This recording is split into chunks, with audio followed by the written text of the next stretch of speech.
ஈரோடு மாவட்டம் நம்பீர் ஒன்றியத்திற்குட்பட்ட கெட்டிச்செவியூர் ஊராட்சியில் மாண்புமிகு முன்னாள் கல்வித்துறை அமைச்சர் சாதனைச் செம்மல் செங்கோட்டையன் எம்எல்ஏ அவர்களின் ஆணைக்கிணங்க நம்பீர் அதிமுக ஒன்றிய கழக செயலாளர் திரு தம்பி என்கிற சுப்பிரமணியம் அவர்களின் வழிகாட்டலின்படி முன்னாள் ஊராட்சி மன்ற தலைவர் மகுடேஸ்வரன் அவர்கள் கெட்டிச்செவியூர் ஊராட்சிக்குட்பட்ட அனைத்து கிராமப்புறங்களின் விநாயகர் சதுர்த்தி விழாவினை முன்னிட்டு திருக்கோவில் சார்பாக அன்னதான நிகழ்வு நடைபெற்றது.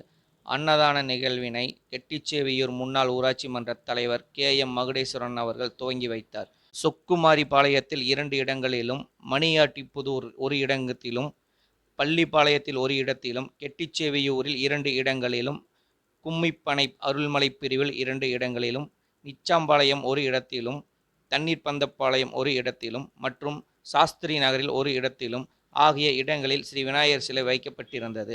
விநாயகர் சிலை வைக்கப்பட்டிருந்த இடங்களுக்கு முன்னாள் ஊராட்சி மன்ற தலைவர் மகுடேஸ்வரன் அவர்கள் நேரில் சென்று மொத்தமாக ரூபாய் 52,000 நன்கொடை வழங்கினார். விழாவில் பூசாரிகள், விழா குழுவினர்கள், கழக தொண்டர்கள், பொதுமக்கள் கலந்து கொண்டு விழாவினை சிறப்பித்தனர். நன்றி, வணக்கம்.